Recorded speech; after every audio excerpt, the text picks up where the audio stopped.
Group 1 petition పై విచారణ రేపటికి వాయిదా పడింది. రేపు టీజీపీఎస్సీ వాదనలు వింటామని తెలిపింది హైకోర్టు. పిటిషనర్ల తరఫున రచనారెడ్డి వాదనలు వినిపించారు. గ్రూప్ 1 పరీక్షలను పారదర్శకంగా నిర్వహించలేదని వాదించారు. ఎంతమంది గ్రూప్ 1 రాశారన్నది క్లారిటీగా చెప్పటం లేదని, మెయిన్స్ మూల్యాంకనంలో అక్రమాలు జరిగాయని కోర్టు దృష్టికి తీసుకెళ్లారు. మరోసారి మూల్యాంకనం జరపాలని విజ్ఞప్తి చేశారు. తెలుగులో జవాబులు రాసిన వాళ్లకు మార్కులు ఎలా కేటాయించారని ప్రశ్నించింది హైకోర్టు. అయితే సబ్జెక్టు నిపుణులు మూల్యాంకనం చేసి మార్కులు కేటాయించాలని రిప్లై ఇచ్చారు టీజీపీఎస్సీ న్యాయవాది.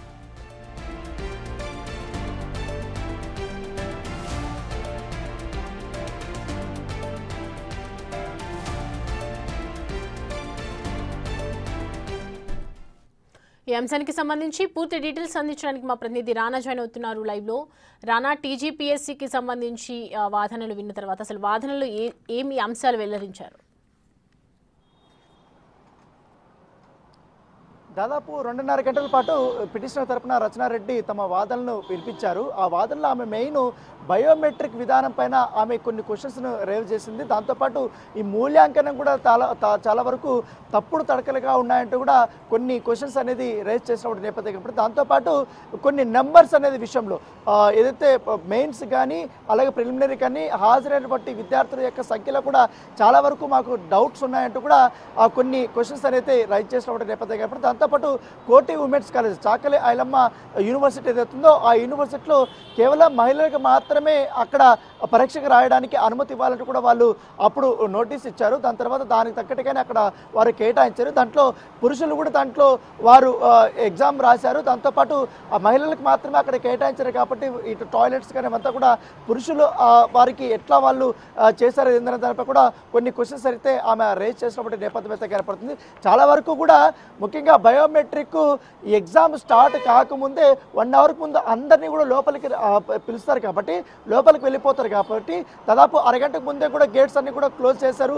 సెక్యూరిటీ చెకింగ్స్ కానీ వాళ్ళ మొత్తం ఓఎంఆర్ ఏవైతే హాల్ టికెట్స్ కానీ అంతా చెకింగ్ చేసిన తర్వాత బయోమెట్రిక్ సంబంధించిన అటెండెన్స్ కూడా స్టార్ట్ కాబోతుంది.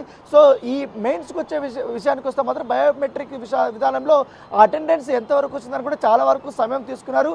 అవి కూడా బయట పెట్టలేదని కూడా రచనారెడ్డి ఇవాళ కొన్ని క్వశ్చన్స్ అయితే రైజ్ చేసినటువంటి నేపథ్యం అయితే కనపడుతుంది. సో దాంతోపాటు ఇవాళ రెస్పాండెంట్స్ తరపున రాజశేఖర్ టీజీపీఎస్ సంబంధించినటువంటి అడ్వకేట్ ఎవరైతే ఉన్నారో వాళ్ళు ఎవరైతే పిటిషన్స్ వేశారో పదే చెప్పినవే చెప్తున్నారు, చెప్పినటువంటి పాయింట్స్నే వాళ్ళు రేజ్ చేస్తూనే ఉన్నారు. కానీ కొత్త పాయింట్స్ మాత్రం వీళ్ళు తెరపైకి తీసుకుని రావటం లేదు. దాంతోపాటు ఇప్పటికే మేము టీజీపీఎస్లో తెలుగులో రాసినటువంటి స్టూడెంట్స్ గ్రూప్ 1 సంబంధించిన అంశాలు కూడా కోర్టుకి తీసుకుని వచ్చాం. చాలా వరకు కూడా కోర్టుని తప్పుదేవు పరిచే విధంగా కూడా కొంతమంది స్టూడెంట్స్ కూడా వ్యవహరించారు. ఆ విషయాన్ని కూడా మేము కోర్టుకి తీసుకొని వచ్చాం. వారిపైన ఇప్పటికే ఫైన్ కూడా వేసినటువంటి నేపథ్యంలో ఇప్పుడు రచనారెడ్డి గారు పిటిషన్ తరపున వాళ్ళు వాదన వినిపించారు. ఆమె కూడా సుదీర్ఘంగా చెప్పినటువంటి పాయింట్లే మళ్ళీ చెప్తున్నారు. ఇప్పుడు ఇదివరకే కూడా విద్యాసాగర్ రావు కూడా అదే చెప్పారు. దాంతోపాటు సురేందర్ కూడా ఇదే అంశాలు కూడా ప్రస్తావించారు. కాబట్టి దాంతోపాటు రేపు మాత్రమే మనకు వేసవి సెలవులు ఎల్లుండి నుంచి కూడా స్టార్ట్ అయిపోతాయి హైకోర్టుకు సంబంధించి.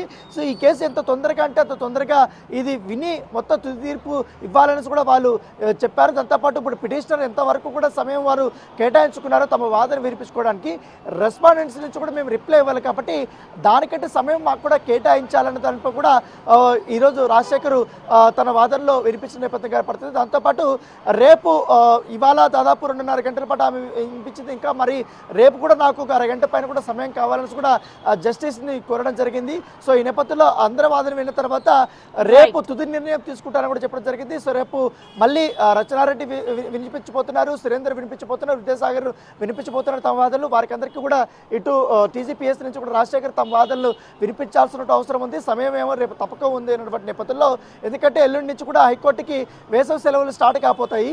సో దానికంటే ముందే చాలా మంది లక్షలాది మందికి సంబంధించినటువంటి అంశం కాబట్టి వాళ్ళందరూ కూడా ఎదురు చూస్తున్నారు. గ్రూప్ 1 సంబంధించినటువంటి విషయంలో హైకోర్టు ఎలాంటి నిర్ణయం తీసుకుంటుంది, ఎలాంటి తీర్పు ఇస్తుంది అనేది కూడా ఎదురు చూస్తున్న నేపథ్యంలో ఈ వాదనలంతా కూడా తొందరగా ఫినిష్ చేసి తుది తీర్పు ఇవ్వాలనేసి కూడా ఇరుపక్షాల న్యాయవాదులు అడిగిన సమయంలో రేపు సుదీర్ఘంగా మరొకసారి వాదనలు అయితే వినిపించబోతున్నారు.